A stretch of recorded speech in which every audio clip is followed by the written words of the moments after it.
Welcome my dear students, कैसे हो आप सब। In this session will be taking up questions of average, topic of average, और average का बेसिक्स डिस्कस करेंगे और उस पर बेस्ड जो क्वेश्चन CUET एग्जामिनेशन में या टिस्नेट में या CMAT में आए हैं उन क्वेश्चंस को भी डिस्कस करेंगे। चलिए स्टार्ट करते हैं। और अगर आपने अब तक चैनल को सब्सक्राइब नहीं किया है ज़रूर कर लीजिएगा। अगर सेशन पसंद आए तो उसको लाइक ज़रूर कीजिएगा। Average of given values is always equal to sum of all the values, sum of all observations or all values divided by number of those values.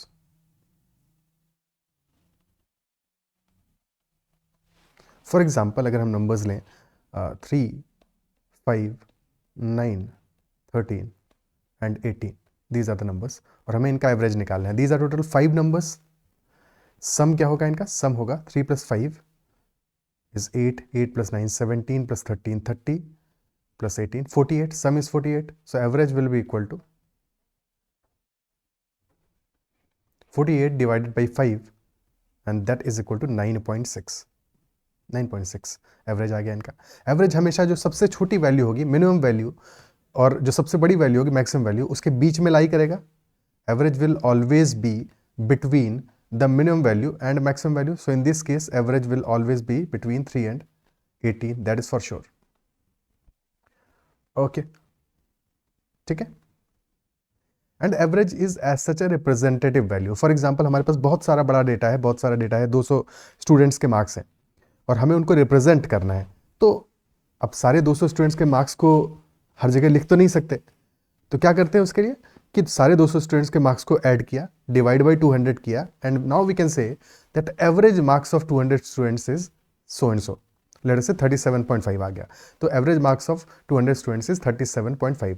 Now average is just a representative number. ये एक idea देता है data के बारे में, ठीक है। वो आइडिया सही भी हो सकता है, गलत भी हो सकता है, बट एक जस्ट एन आइडिया देता है। एवरेज हमेशा जो बहुत छोटी वैल्यूज होती हैं, अगर फॉर एग्जांपल किसी डेटा में there are many values which are equal to 0, तो उनसे अफेक्टेड होगा। Average will, very important point, average will always be affected by the extreme values. फिर वो वैल्यूज एक्सट्रीमली लो हो या एक्सट्रीमली हाई हो, यानी कि अगर वैल्यूज एक्सट्रीमली लो होंगी तो average will tend towards lower side, और अगर वैल्यूज एक्सट्रीमली हाई होंगी तो average will tend towards higher side. And that is why we also use other methods of centralization, या फिर डेटा का जो सेंट्रल टेंडेंसी है उसके लिए अदर मेथड्स भी यूज किए जाते हैं। फॉर एग्जाम्पल मीडियन को यूज किया जाता है, बिकॉज अगर डेटा को हम इंक्रीजिंग ऑर्डर में सेट करें तो median will always be the middle value. Even if there are many extremely high और एक्सट्रीमली लो वैल्यूज, तब भी जो मिडिल वैल्यू होगा वो मीडियन होगा। बट जो हमारा एवरेज है वो उस केस में थोड़ा सा शिफ्ट हो सकता है डिपेंडिंग अपॉन कि एक्सट्रीमली जो एक्सट्रीम वैल्यूज हैं वो हाई ज़्यादा है या लो ज़्यादा है, ठीक है। But otherwise average is a representative number. सबसे बेस्ट रिप्रेजेंटेटिव नंबर कब है? जबकि जो नंबर्स हमारे हैं they are in arithmetic progression. अगर वो नंबर्स हमारे अरिथमेटिक प्रोग्रेशन में है तब average is a best representative number. For example अगर नंबर्स हमारे गिवन है, सबसे सिंपल अरिथमेटिक प्रोग्रेशन क्या है? 1 2 3 4 5 6, again counting numbers, so that is the simplest arithmetic progression. 1 2 3 4 5 6 7. Now this is an increasing AP, और AP का common difference D is equal to 1. Average क्या होगा? Average in this case will be the middle value, जो सबसे बीच में आ रही है 4. This is the average, this is the average. और किसी भी AP का अगर सम निकालना है तो sum will be equal to total number of terms which is equal to n multiplied by average of that arithmetic progression, ठीक है। तो एवरेज हमारा मिडिल वैल्यू होगा। साथ में we can also say that average is equal to first term plus last term divided by 2। Again ये चीजें सिर्फ तब हैं जबकि we are talking about an arithmetic progression. For an AP average is the middle value and average is also equal to first term plus last term divided by 2। So if there is a arithmetic progression of even numbers 2 4 6 8 10 12 14, तो average हमारा क्या हो जाएगा? Obviously middle value होगा, but we can also say that average is equal to 2 plus 14 divided by 2 which is equal to 8 only. Again अगर एक 1 3 5 7 9 11 13 15 17 consecutive odd numbers हैं, average will B first term plus last term 1 plus 17 by 2। And also 9 middle value. So depend करता है, हर question में सारी information नहीं given होगी, जो इन्फॉर्मेशन गिवन होगी accordingly will find out the average of the given numbers. ये तो हो गया सिंपल तरीका for average. Now let us से देयर आर मेनी वैल्यूज जो कि हमें गिवन है क्वेश्चन में, बट वैल्यूज बहुत बड़ी बड़ी हैं या एटलीस्ट बहुत क्लोज है एक दूसरे के। फॉर एग्जाम्पल वैल्यूज हमारी गिवन है 403, 407, 398,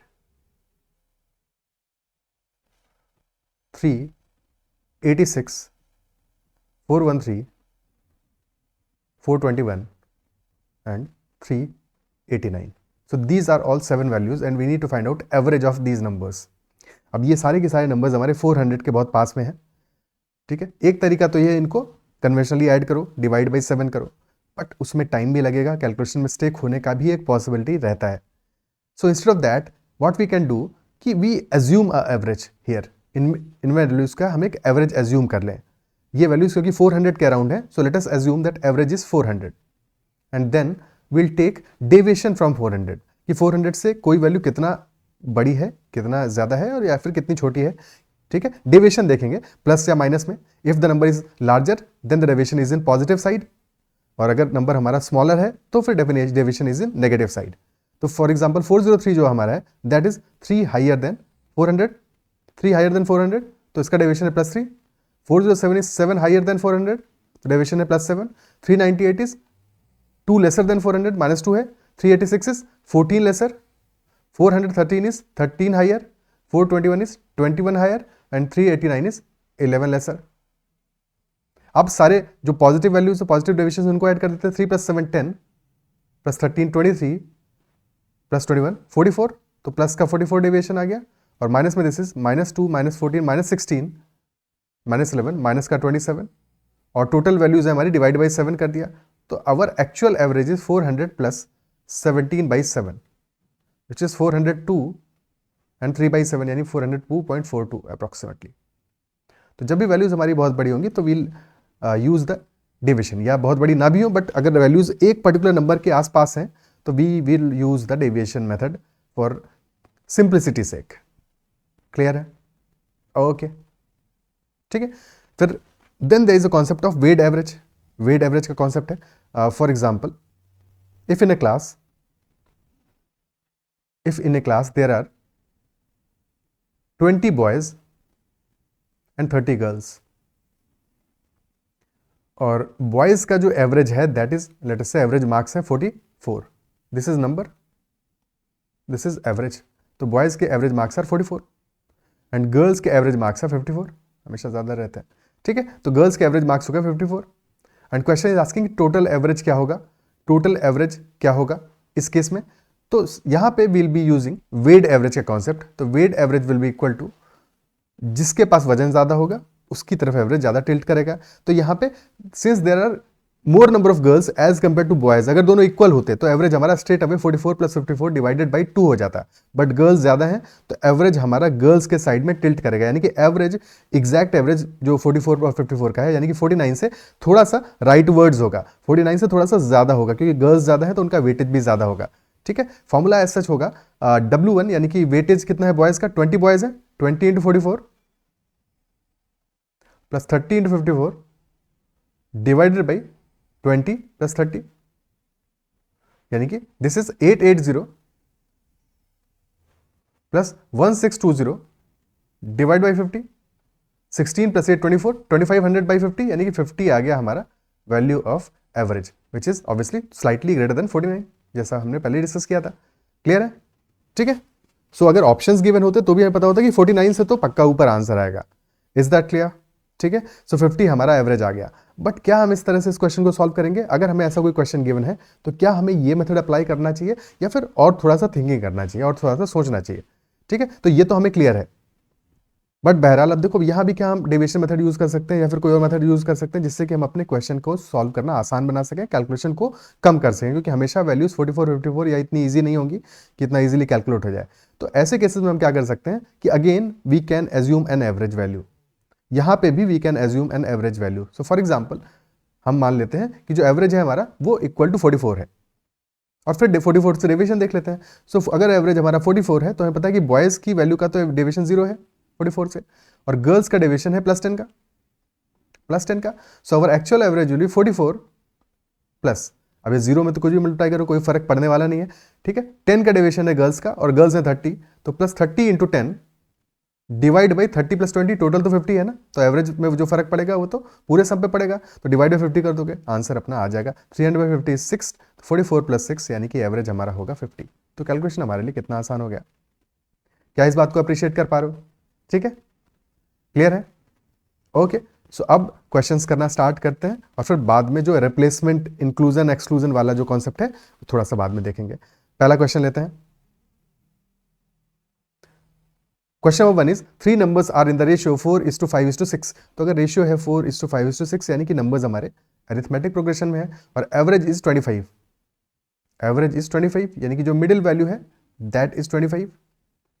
अगर 5 यूनिट हमारा मिडिल वैल्यू है एंड दैट इज 25 यानी 5 × 5 इज 25, तो 1 unit is equal to 5 units, तो लार्जेस्ट नंबर हमारा क्या आ जाएगा 6 × 5 which is equal to 30, option A. Clear है? ठीक है, नेक्स्ट क्वेश्चन करते हैं। A, B, C and D are 4 consecutive even numbers respectively and their average is 61. Their average is 61. So what is the product of A and D? A और D का product क्या होगा? 4 consecutive even numbers हैं A, B, C, D, यानी कि एक arithmetic progression बना रहे हैं, तो मिडिल वैल्यू हमारे एवरेज होगी, और यहाँ पे मिडिल वैल्यू क्या होगा, क्योंकि 4 नंबर्स हैं तो मिडिल वैल्यू सेकंड और थर्ड नंबर के बीच में आएगी, यानी कि B + C/2, B + C/2 या B और C के बीच में, एवरेज इज 61। अगर एवरेज 61 है यानी कि B will be 60, C will be 62, D will be 64 and A will be 60 - 2 यानी कि 58। क्वेश्चन पूछ रहा है A और D का प्रोडक्ट यानी 58 × 64, 58 × 64 क्या वैल्यू आएगा, क्या वैल्यू आएगा?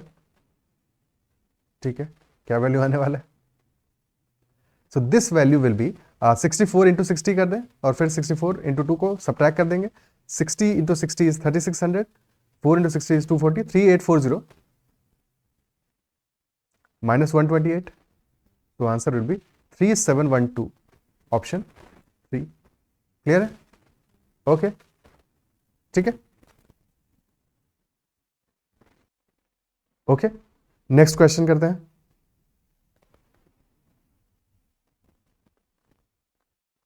Next is average of 9 consecutive natural numbers is 25. Find the smallest number. 9 consecutive natural numbers है हमारे जिनका कि average is 25, तो we need to find out the smallest number. 9 consecutive numbers हैं, middle value is 25 because average given है, यही middle value होगी 25।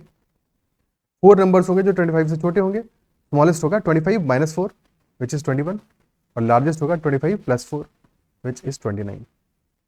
Question है स्मॉलेस्ट पूछा है, 21 will be the answer, option B. Is it clear?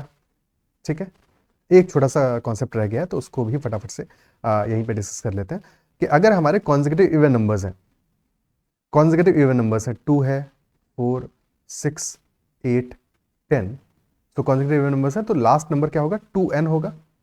If there are n consecutive even numbers तो last number will be 2n। Average in this case will be equal to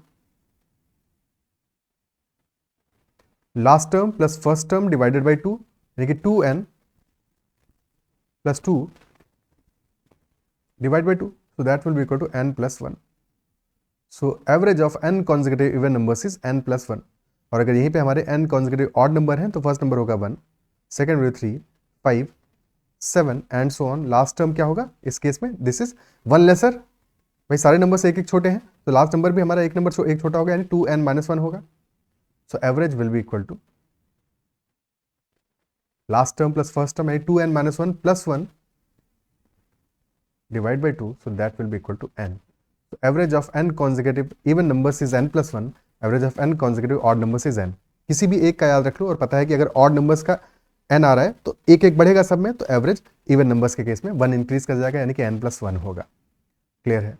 ठीक है, तो ये तो average की बात हो गई। अगर सम होता तो सम क्या है, सम में n से मल्टीप्लाई कर दोगे तो sum will be n × n + 1 in case of even numbers, और ऑड नंबर्स के केस में होगा n × n which will be n का square.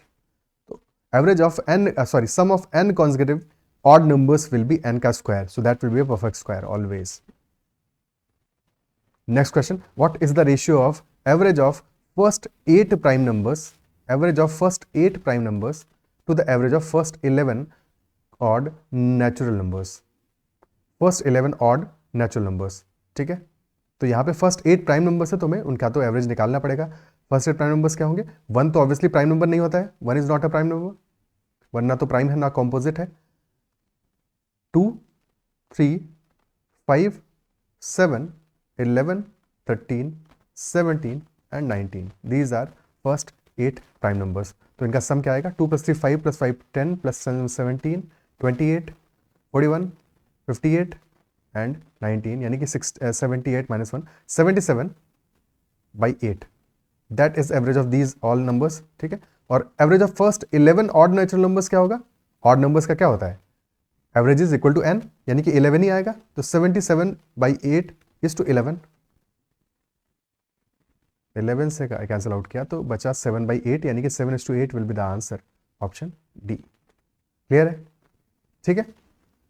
Next question, what is the average of first 7 prime numbers? तो फर्स्ट 8 का तो निकाल ही लिया था हमने, फर्स्ट 7 का क्या होगा? 19 को घटाना पड़ेगा, यानी कि सम आ जाएगा 58, 58/7,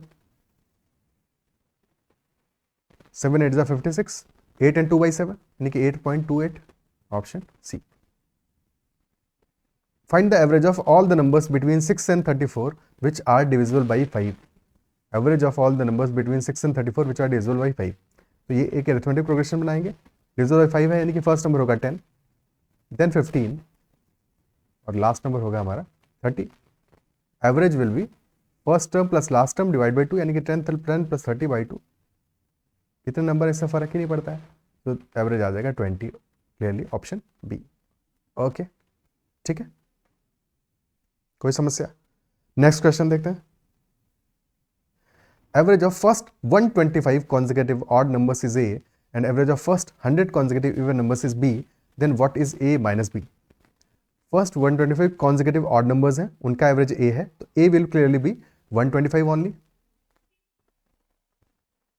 First 100 consecutive even numbers का average is B, तो B क्या होगा? B will be equal to n + 1, यानी 100 + 1, which is 101. 101, isn't it so? ठीक है, तो A हमारा आ गया 125, B आ गया 101, तो A - B will be 24 only. Okay, 24, option A. Next question करते हैं। Average of first n consecutive even numbers is given as 50। First n consecutive even numbers का average is given as 50। What will be the sum total of first n + 1 consecutive even numbers? तो n consecutive even numbers का average क्या होता है? Average in this case is n + 1, average is n + 1 and n + 1 is equal to 50। So यहाँ से n की value हमें मिल जाती है, that is equal to 49। Now the question is asking what will sum total of first n + 1 consecutive even numbers का, ठीक है। First n + 1 consecutive even numbers का सम क्या होगा? तो sum will be n + 1, total number of numbers है, और हमें पता है कि अगर n + 1 नंबर्स हैं तो उनका एवरेज होगा n + 2, n + 1 इंटू n + 2, और n 49 है, पुट कर दो, 49 + 1 is 50, 49 + 2 is 51, 50 into 51 that will be 2550, option C. Okay, ठीक है। अगर एवरेज पूछता, फर्स्ट n का है 50, फर्स्ट n + 1 का कितना होगा? दैट विल बी 51, एक से इंक्रीज करता है, ठीक है। हमेशा अगर हम कॉन्सेक्यूटिव नंबर्स की बात कर रहे हैं, कॉन्सेक्यूटिव इवन नंबर्स हो या ऑड नंबर्स हो, तो अगर हमारा एवरेज गिवन है, लेट अस से first n consecutive even numbers का एवरेज इज गिवन एज 50, तो फर्स्ट n + 1 का एवरेज कितना होगा? क्योंकि हम जा रहे हैं n + 1 में, यानी कि एक टर्म आगे जा रहे हैं, बट एक टर्म की वजह से डिफरेंस कितने का आ रहा है? जो अगला टर्म आएगा, क्योंकि कॉन्सेक्यूटिव इवन नंबर्स है, 2 का डिफरेंस आएगा।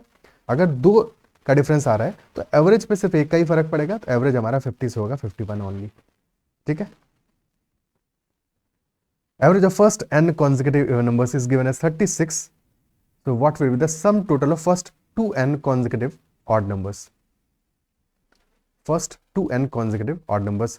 First n consecutive even numbers है, अगर एवरेज 36 है, एवरेज होगा n + 1, यानी n + 1 is equal to 36 and hence n is equal to 35. फिर क्वेश्चन पूछ रहा है sum total of first 2n consecutive odd numbers, और 2n हो जाएगा 70, एंड वी नो कि in case of odd numbers sum क्या होता है n स्क्वायर, यहाँ पे n की जगह 2n है, ठीक है, सो सम विल बी 2n का होल स्क्वायर विच इज 70 का whole square which is 4900, option A. ये तो हो गया कन्वेंशनली सॉल्व करना, but in any case we know कि अगर हमें कॉन्सेक्यूटिव ऑड नंबर्स का सम पूछा गया है तो that will always be a perfect square, that will always be a perfect square. Options में सिर्फ एक ही तो परफेक्ट स्क्वायर है 4900, तो क्लियरली वही आंसर होगा, कुछ और आंसर हो भी नहीं सकता, isn't it so?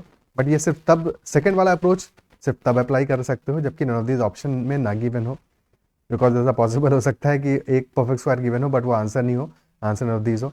तो ये क्वेश्चन हमेशा रखना है क्वेश्चन को सॉल्व करते समय। Next question, the average of 6 numbers is x, average of 3 of these numbers is y, and average of the remaining 3 is z। Total 6 numbers का एवरेज x है, जबकि उनमें से 3 का एवरेज y है और बचे हुए 3 का एवरेज z है। तो अगर 6 का एवरेज x है, सम क्या होगा 6x। अब उनमें से 3 का एवरेज y है यानी कि सम होगा 3y, और बचे हुए 3 का एवरेज z है यानी कि सम होगा 3z। ठीक है, ये बचे हुए 3 का एवरेज z होना चाहिए, किन्हीं भी 3 का होगा तो फिर तो कंफ्यूजन हो जाएगा कौन से 3 है भाई, हो सकता है दोनों रिपीटेशन हो, ठीक है, तो तब ये चीज अप्लाई नहीं कर पाते, बट क्लियरली गिवन है कि average of 3 is y and average of remaining 3 is z। तो we can say that 6x total sum होगा, 3y सम है उन नंबर्स का जिनका एवरेज y है, और 3z सम है उन नंबर्स का जिनका कि एवरेज z है। तो 6x is equal to 3y plus 3z, 3 common आ गया, कैंसिल आउट हो गया, 2x will be equal to y plus z। तो our answer will be 2x is equal to y plus z। अब यही किसी फॉर्म में दिया होगा, स्ट्रेट अवे दिया है, अदरवाइज x माइनस वाई या कैसे भी करके दिया होता, ठीक है, तो भी निकाल लेते अपन कि ऐसा भी हो सकता था कि x minus y is equal to z minus x ऐसे दिया होता या किसी और फॉर्म में दिया होता। In the first 10 overs, not two, first 10 overs of a cricket game, the run rate was only 3.2, यानी कि first 10 overs में कितने बने होंगे? अगर रन रेट 3.2 का है, रन रेट क्या होता है? एवरेज रन रेट है basically. Average run rate is equal to total runs divided by overs. तो 10 ओवर्स हो चुके हैं, number of runs will be 3.2 into 10, that is equal to 32। और क्वेश्चन पूछा what should be the run rate in the remaining 40 overs to reach the target of 282। 32 run बन चुके हैं, 250 और बनाने हैं, और 250 बनाने के लिए बचे हैं 40 overs. So average will B, required run rate will be 250 by 40, required run rate, which is equal to 6.25. So answer will be option 2. Clear? Next question. The average of 10 numbers is 8. If each number is multiplied by 15, then average of the set of numbers is what? 10 numbers का average 8 given है, सारे numbers को अगर 15 से multiply कर दोगे तो जितने number से जिससे हम multiply करने वाले हैं वही हमारा average पे भी result पड़ेगा, यानी average will be 8 into 15, that will be 120. अगर मल्टीप्लाई करने की बजाय 15 हम ऐड कर रहे होते तो एवरेज भी हमारा 8 + 15 हो जाता, ठीक है। अगर हमारे एक नंबर में 15 ऐड कर रहे थे तो एवरेज भी 8 + 15 हो जाता, यानी कि 23 हो जाता। अगर हम हर एक नंबर 15 सब्ट्रैक्ट कर रहे होते तो एवरेज भी हमारा 8 - 15 हो जाता, यानी कि -7। अगर हम हर एक नंबर 15 डिवाइड कर रहे होते तो एवरेज भी हमारा 8 / 15 हो जाता। तो जो ऑपरेशन इनमें से कर रहे होगे हर एक नंबर के साथ में, वही हमारा एवरेज के साथ में भी होगा। क्लियर है?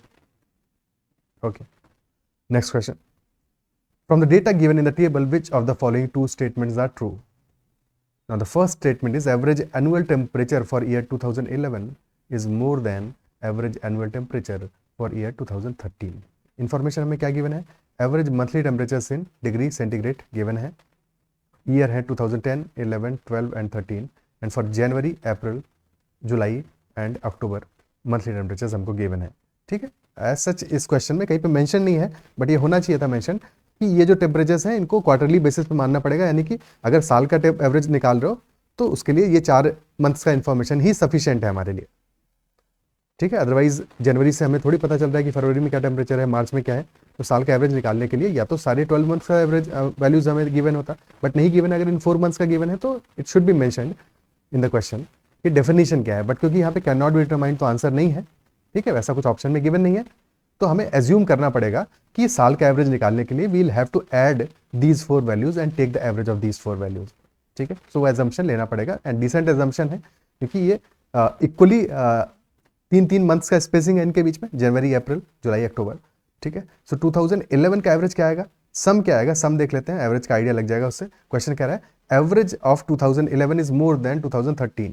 2011 में सम क्या आ रहा है, सम आ रहा है 12 + 30 42 + 52 यानी कि 94, और 2013 में सम आ रहा है 16 + 24 40 + 54 40 + 54 यानी कि this is also 94, this is also 94। 2011 का सम भी 94 है, 2013 का सम भी 94 है, दोनों इक्वल हैं। अगर सम इक्वल है तो एवरेज भी इक्वल ही होने वाला है क्योंकि सेम नंबर ऑफ मंथ्स है।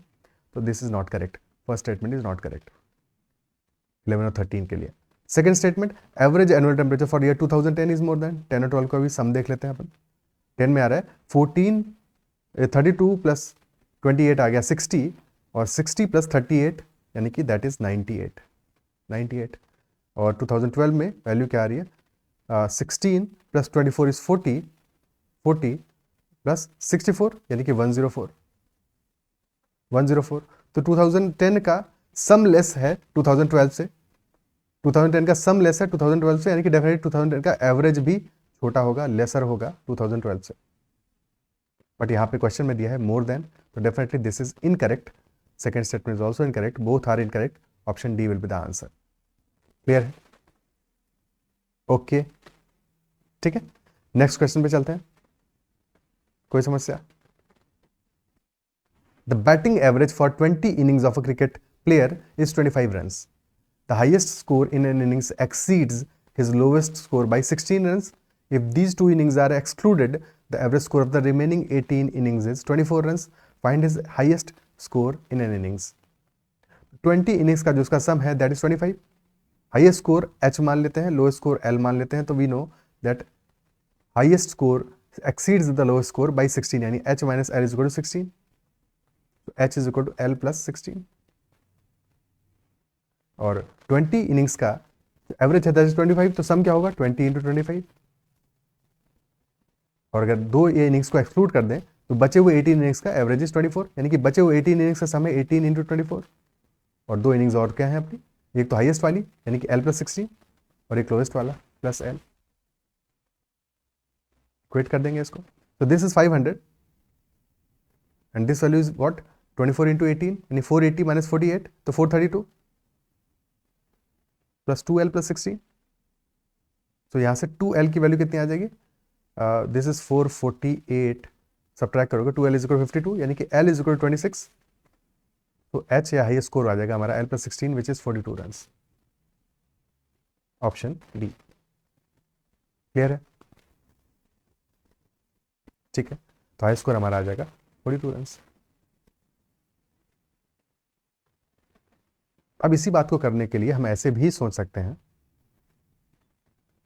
कि एवरेज सिंस एक रिप्रेजेंटेटिव नंबर होता है, तो अगर हम सिर्फ पहले 18 इनिंग्स की बात करें, तो अगर 18 इनिंग्स में एवरेज बना है 24 रन्स, यानी कि we can say that as such अगर हर एक इनिंग में 24 रन भी बने होते सारे 18 इनिंग्स में, तो भी एवरेज हमारा 24 ही आता, 24 ही आता, ठीक है। So these are all the 18 innings, in all the 18 innings if the number runs scored was 24, then also the average will be 24 only.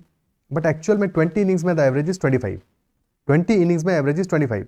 तो अगर 24 हमारा एवरेज आ रहा है 18 इनिंग्स में, अगर 19th और 20th इनिंग में भी 24 रन ही बनते तो एवरेज क्या होता, अगर 19th इनिंग में और 20th इनिंग में भी 24 रन ही बनते, 19-20 यानी बीच की जो कहीं पे इनिंग आई होंगी हाईएस्ट और लोएस्ट वाली हैं, बट अगर 19th और 20th जो इनिंग्स हैं अगर इनमें भी 24 रन बनते तो average in that case will also have been 24 only, but average is not 24, that is 25। That implies कि एक्स्ट्रा रन बने हैं, और कितने एक्स्ट्रा बने होंगे, ताकि हर एक इनिंग को एक एक रन एक्स्ट्रा दिया जा सके। Every inning can be distributed 1 run extra, कितने रन बने होंगे, इजंट इट सो। और टोटल 20 इनिंग्स है तो कितने एक्स्ट्रा रन बने, 20 एक्स्ट्रा रन बने 48 से, तो 24 × 2 यानी कि 48 + 20, these are the total number of run 68 scored in these two innings.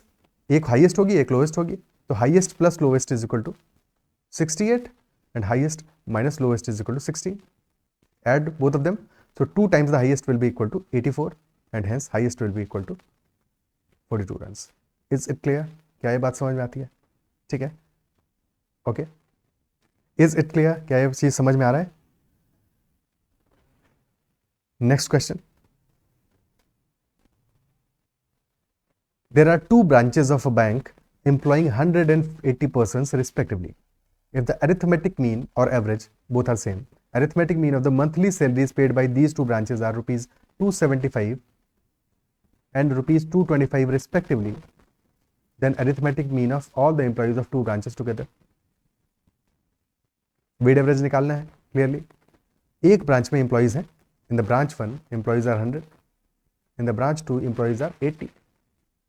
So this is number. और branch 1 में average salary is 275, branch 2 में this is 225. क्या करेंगे? 100 into 275 plus 80 into 225 divide by 100 plus 80. यही तो करना है, यही तो करना है इस क्वेश्चन में, isn't it so? ठीक है, बट इतने लंबे तरीके से नहीं करेंगे हम इस चीज को सिंप्लीफाई करेंगे, एक्चुअल में क्या है, एवरेज निकालने के लिए कन्वेंशनली क्या करेंगे, 100 into 275 plus 80 into 225 divide by 100 plus 80. ठीक है, लेकिन ये जो वेट्स की वैल्यूज हैं, अगर हम इनका रेशियो निकाल लें तो रेशियो से भी हमारा एवरेज आ जाने वाला है. तो 100 और 80 का रेशियो क्या आ जाएगा, 5:4. रेशियो तो हो गया इनका 5:4.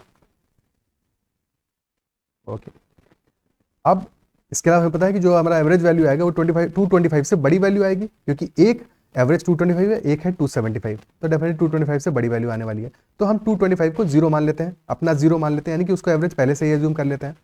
डेविएशन देख लेते हैं, तो 225 का 225 से डेविएशन जीरो है, और 275 इज 50 हाइयर.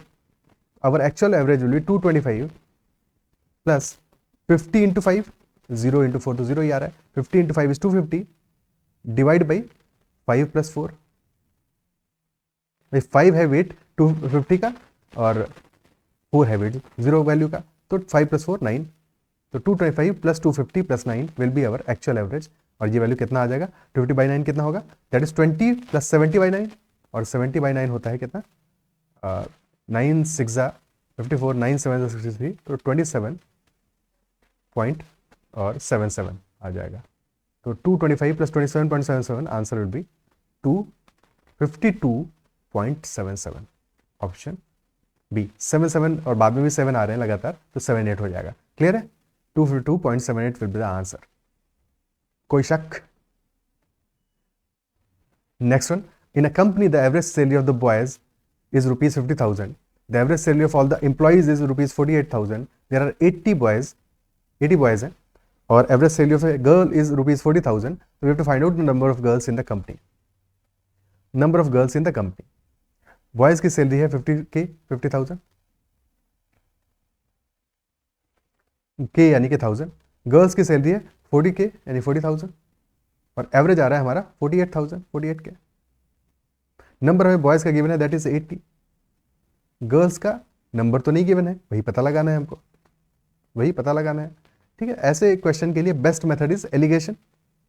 एलिगेशन से क्लियरली कर सकते हैं. ठीक है, सो अगर 50K है बॉयज की सैलरी, गर्ल्स की है 40K, average is 48K,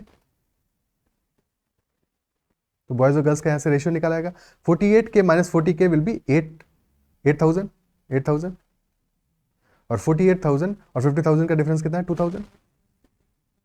50,000 minus 48,000, 2,000, यानी रेशियो आ गया 4:1 का बॉयज और गर्ल्स का. और हमें पता है कि बॉयज 80 है, यानी 4 यूनिट इज इक्वल टू 80. अगर 4 यूनिट 80 है तो 1 यूनिट आ जाएगा 20, तो डेफिनेटली गर्ल्स होंगी हमारी 1 यूनिट यानी कि 20. ऑप्शन 3. क्लियर? ठीक है, girls will be equal to 20. कोई शक, कोई समस्या? नेक्स्ट क्वेश्चन करते हैं.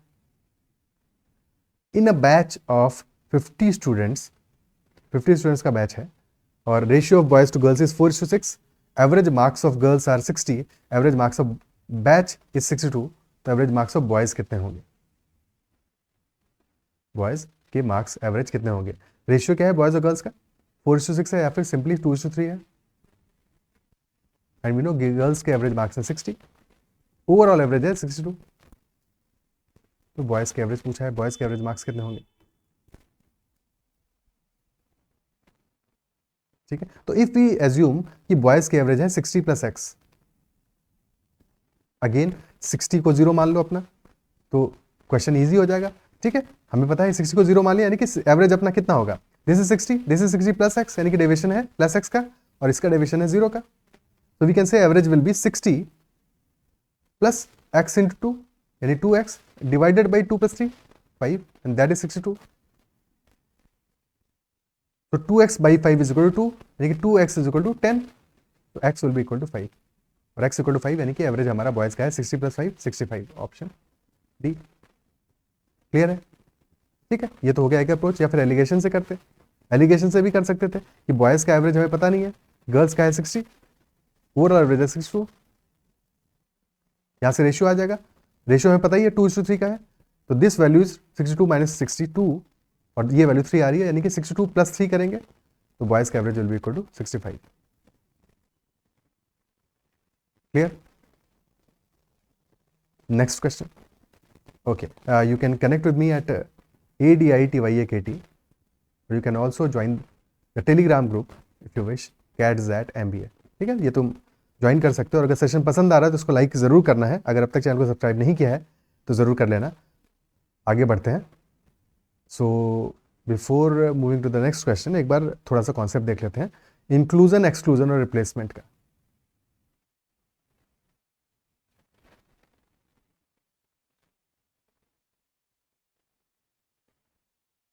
Inclusion, exclusion and replacement.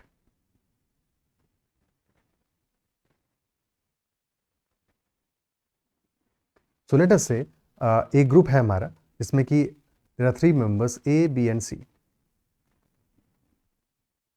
ठीक है, 3 मेंबर्स है हमारे ए, बी और सी। ए के पास 100 रुपीज है, बी के पास 80 रुपीज है और सी के पास रुपीज है 120। एवरेज क्या आएगा इन तीनों का? एवरेज ऑफ दीज 3 नंबर्स कितना होगा? That will be equal to 100 plus 80 plus 120, या फिर एक अरिथमेटिक प्रोग्रेशन है, क्लियरली एवरेज हमारा 100 रुपीज है, एवरेज इज 100 रुपीज। ओके, अब यहां पे 3 पर्सन थे हमारे अभी। अब हुआ ये कि इनमें से एक पर्सन सी को ग्रुप से हमने रिमूव कर दिया, सी को हमने ग्रुप से रिमूव कर दिया। ठीक है, तो क्या फर्क पड़ेगा एवरेज पे? अगर हमने सी को ग्रुप से रिमूव कर दिया तो एवरेज पे क्या फर्क पड़ेगा? सी कितना कंट्रीब्यूट कर रहा था? रुपीज 120। एवरेज 100 था बट सी का कंट्रीब्यूशन कितना था? 120 का। एवरेज से ज्यादा कंट्रीब्यूशन था। तो अगर कोई एवरेज से ज्यादा कंट्रीब्यूशन कर रहा है और उसको हम एवरेज अपने ग्रुप से रिमूव कर देंगे तो क्या फर्क पड़ेगा? एवरेज इंक्रीज करेगा या डिक्रीज करेगा? Think about it. अगर कोई एवरेज से ज्यादा कंट्रीब्यूट कर रहा है, if you are removing that person, definitely average will decrease, down होगा, डाउन होगा। ठीक है, इजंट इट सो? क्या ये बात समझ पा रहे हो? ठीक है, और नुकसान कितने का होगा? सी वॉज कॉन्ट्रीब्यूटिंग 20 हाइयर, एवरेज था हमारा 100 और सी का कॉन्ट्रीब्यूशन था 120 रुपीज का, यानी कि 20 ज्यादा था। Now see is getting removed from the group, तो 20 का डिफरेंस आएगा, 20 का डिक्रीज आएगा in terms of average, isn't it so? 20 का डिक्रीज आएगा। और अब नंबर्स कितने बचे हैं ग्रुप में? मेंबर्स कितने बचे हैं? Members are 2, only A and B, तो एवरेज में डिक्रीज आएगा -20/2 यानी कि -10 का। सम में डिक्रीज आया है 20 का, ठीक है, एवरेज के रिस्पेक्ट में, और एवरेज में डिक्रीज आएगा -20/2 का यानी कि -10 का। So new average will be 100 - 10 and that is equal to 90 और this is equal to 90। Clear है? ओके, तो ये तो तब हो गया जब एक्सक्लूजन किया हमने।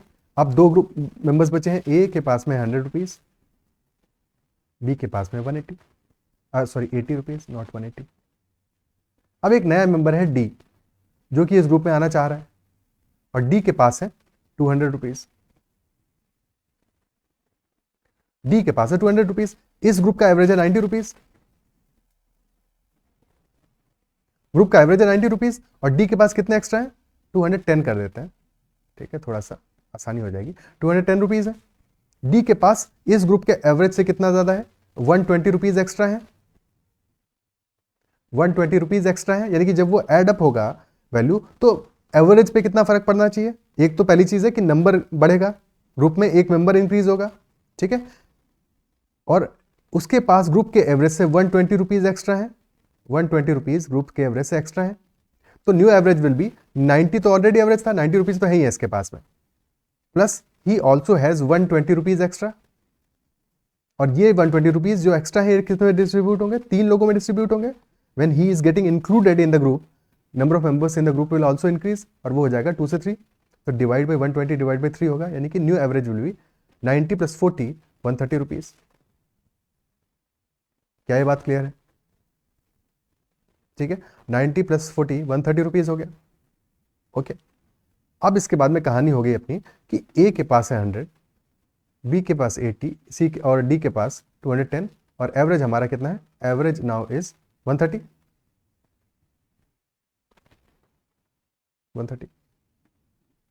अब एक पर्सन ई आया जिसने कहा कि डी तुम बाहर निकलो, मैं तुम्हारी जगह पे रिप्लेस करूंगा तुमको. ठीक है, तो एक पर्सन ई आया और ई के पास है 270 रुपीज, और ई कह रहा है डी मैं तुमको रिप्लेस करूंगा ग्रुप में. ठीक है, अब वो डी को रिप्लेस करेगा ई. क्या फर्क पड़ेगा, नंबर ऑफ मेंबर्स तो नहीं चेंज हो रहे, पर फर्क इस बात का पड़ेगा कि डी के पास है 210 रुपीज, जबकि ई के पास है 270, यानी कि 60 रुपीज एक्स्ट्रा है. तो सम पे तो फर्क पड़ेगा 60 का. एवरेज क्या हो जाएगा, नया एवरेज क्या हो जाएगा, सम पे फर्क पड़ रहा है 60 का, new average will be 130 plus sum average पे फर्क पड़ेगा 60 divided by total number of members, वो तो उतने ही रह रहे हैं, पहले भी 3 थे बाद में भी 3 है, 60 बाई 3, यानी कि 130 plus 20 150 rupees will be the new average value. क्या इस बात को अप्रिशिएट कर पा रहे हो? ठीक है, तो जब भी हम इंक्लूजन करेंगे, एक्सक्लूजन करेंगे, रिप्लेसमेंट करेंगे, तो इन छोटी छोटी बातों को ध्यान रखेंगे. बाकी फॉर्मूले से भी सॉल्व कर सकते हैं, बट ये अप्रोच क्लियर हो जाएगा तो चीज़ें बेहतर समझ में आएंगी, स्पेशली जब क्वेश्चंस मुश्किल होंगे तो वहां पे ये चीज़ें ज़्यादा हेल्प करेंगी. अब क्वेश्चन स्टार्ट करते हैं. So first question is average weight of 10 main is increased by 1.5 kg. Average में कितना इंक्रीज आया 1.5 kg का, कितने लोगों के लिए, 10 मेन के लिए. When one person whose weight is 70 kilograms is replaced by a new man, तो क्या होगा वेट ऑफ न्यू मैन. अगर एवरेज इंक्रीज कर रहा है यानी कि weight of new man must be greater than 70, that is for sure, that is first thing. 70 से ज्यादा तो पक्का होगा, और एवरेज पे फर्क पड़ रहा है 1.5 का, टोटल नंबर ऑफ मैन है 10, और रिप्लेसमेंट हो रहा है यहाँ पे, तो सम पे कितना फर्क पड़ा होगा, सम पे फर्क पड़ा होगा 10 इंटू 1.5 का.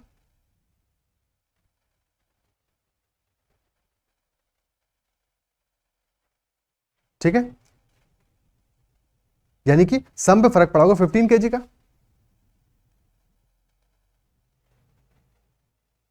So weight of the new man will be 70 plus 15 kilograms, which is 85 kg. Option 1. Clear? Next question.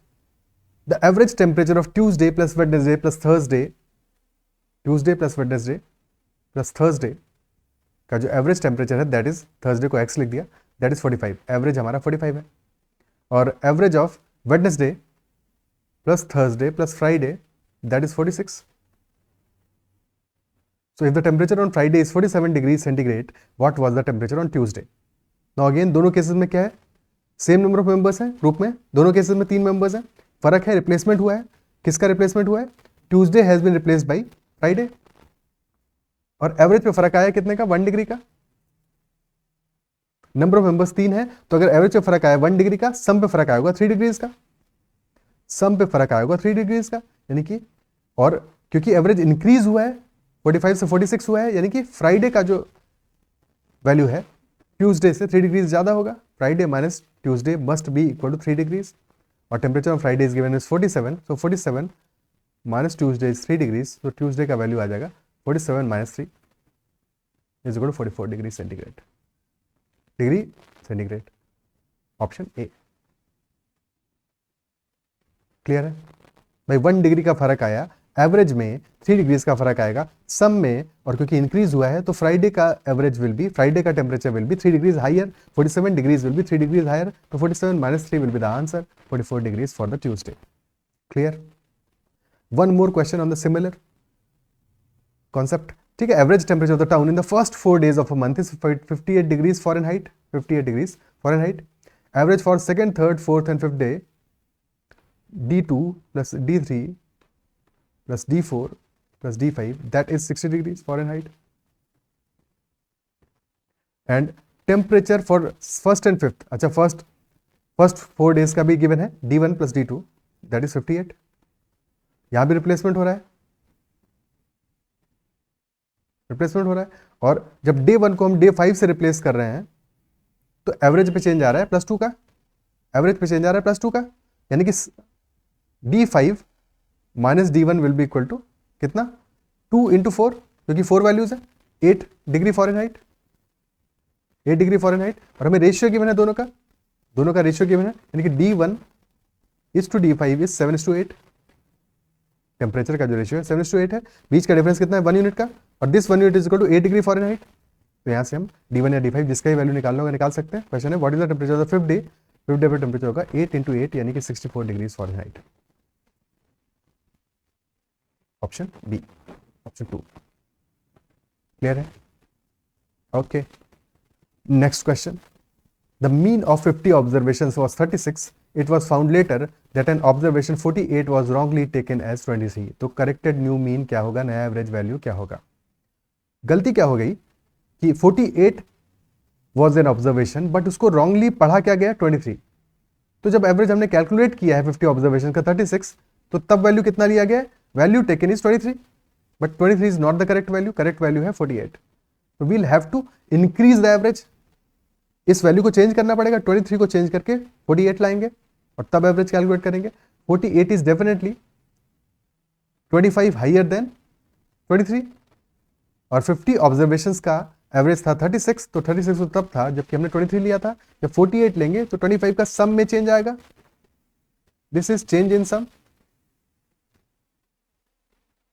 Average में चेंज आने के लिए divide by number of observations करेंगे विच इज 50, तो 36 + 25 by 50 यानी 36.5 will be the new average. Option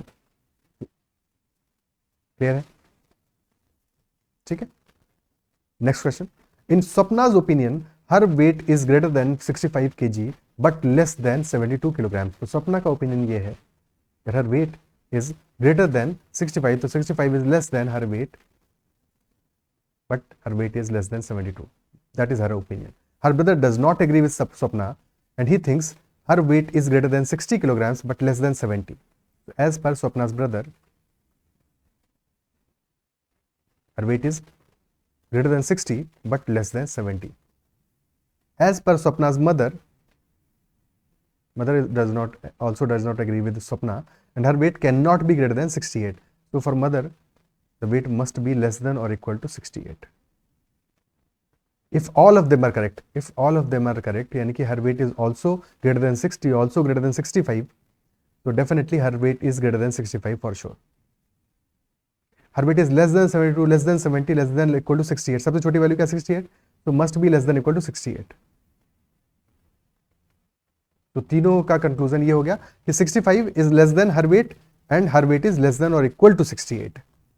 ठीक है, ऐसे किसी भी क्वेश्चन में देखो एक चीज है कि जो हालांकि क्वेश्चन में मेंशन होना चाहिए पर नहीं होता है मेंशन, तो एज्यूम कर लेना है हमको कि सारे जो वेट का प्रोबेबल वेट्स होंगे, because question is asking what is the average of different probable weights of Sapna, so we will assume कि जो भी प्रोबेबल वेट्स होंगे वो हमेशा इंटीजर में होंगे। ठीक है, एक्चुअल लाइफ में ऐसा होता नहीं है, तो ऐसा मेरा थोड़ा प्रॉब्लम है ऐसे क्वेश्चंस के साथ में कि क्वेश्चन में एक तो मेंशन भी नहीं करते, तो दे शुड एटलीस्ट मेंशन कि ऐसे केस में हमें एज्यूम करना है कि एवरेज जो हमारा वेट का वैल्यू आएगा वो हमेशा इंटीजर में आएगा। ठीक है, सो हमें खुद से एज्यूम करना पड़ेगा, तो वेट है हमारा वो हमेशा इंटीजर में होगा। ठीक है, for these type of questions, okay, क्योंकि क्वेश्चन में मेंशन नहीं होता है एवरेज कैसे निकालोगे ऐसे। ठीक है, सो अगर वेट एवरेज होगा तो डेफिनेटली 65 हो नहीं सकता क्योंकि 65 is less than the weight, तो वेट कैन बी 66, 67 और लेस देन और इक्वल टू 68 है तो 68 भी हो सकता है। इन तीन वैल्यूज का एवरेज निकालना है, 66, 67 और 68 का average will B 67 only, option A, option A. ठीक है, next question. Out of 10 persons, 9 persons spent ₹40 each for their snacks. The 10th person spent ₹18 more than the average expenditure of all the 10. The total money spent by all of them was what? 10 persons है, 9 persons spent ₹40 each for their snacks. 9 ने ₹40 each यानी total कितने spend किए, 9 × 40, and 10th person spent ₹18 more than the average expenditure of all the 10. तो all the 10 का जो average expenditure है उससे 18 ज्यादा स्पेंड किए हैं 10th person ने। ठीक है, लेट अस अज्यूम कि वो एवरेज x है, सारे 10% का एवरेज एक्स है, तो उसने कितना स्पेंड किया होगा, x plus 18, and sum of all these values कितना होगा, average multiply by total number of values, यानी कि एवरेज मल्टीप्लाई बाई 10, तो 10x। क्या ये इक्वेशन क्लियर है? तो this will be equal to 10x, यहाँ से 10x minus x, 9x will be equal to, थांबा, ठीक है, मल्टीप्लाई नहीं करना है, 9x will be equal to 9 into 40 plus 18, यानी 9 into 40 plus 2, so x will be equal to 42। Question क्या पूछा, total money spent 42 into 10, 420 will be our answer, option C. Clear? ठीक है, 420 रुपीज आंसर आ जाएगा इस क्वेश्चन का, कोई शक? ठीक है, अब ये तो हो गया जनरल अप्रोच, पर इस क्वेश्चन को समझने की कोशिश भी करते हैं। 9% से जिन्होंने की 40 स्पेंड किया, 40 सबने स्पेंड किया 9% से ना, अगर 10th पर्सन जो आया, या 10th पर्सन ने भी अगर 40 रुपीज ही स्पेंड किया होता तो एवरेज तो 40 होता। अगर 10th पर्सन ने भी 40 रुपीज ही स्पेंड किया होता तो एवरेज तो 40 होता, इज दैट सो?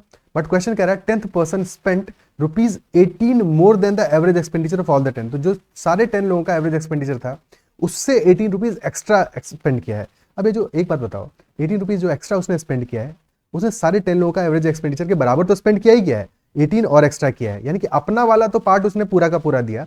18 रुपीज जो एक्स्ट्रा दिया है ये किन के लिए दिया उसने, ये 9% के लिए तो दिया, जो 18 रुपीज एक्स्ट्रा दिया है उसने वो 9% के लिए तो दिया, और कितना कितना एक्स्ट्रा दिया होगा उसने, 2 रुपीज, क्योंकि 9% है और 18 रुपीज एक्स्ट्रा है, तो यानी कि हर एक के लिए 2 रुपये एक्स्ट्रा दिया उसने, तो एक्चुअल एवरेज हमारा कितना होगा, 2 रुपीज एक्स्ट्रा ही तो होगा, 2 रुपीज एक्स्ट्रा ही तो होगा, इजंट इट सो? तो एक्चुअल एवरेज विल बी 42। क्या ये बात समझ पा रहे हो? और 10% से तो 42 into 10, 420 will be the answer. Is it clear? ठीक है, क्लियर है ये बात? अप्रिशिएट कर पा रहे हो? Okay, so that's all for this session of average. अगर सेशन पसंद आया है तो उसको लाइक जरूर करना है, अगर अब तक चैनल को सब्सक्राइब नहीं किया है जरूर कर लीजिएगा, and you can also connect with me on Telegram at ADITYAKT। If you have any query, any question whatsoever, you can always comment, ठीक है? और you can also join the group that is CAT-ZAT MBA। इतना ही रखते हैं आज के session में, bye bye, take care.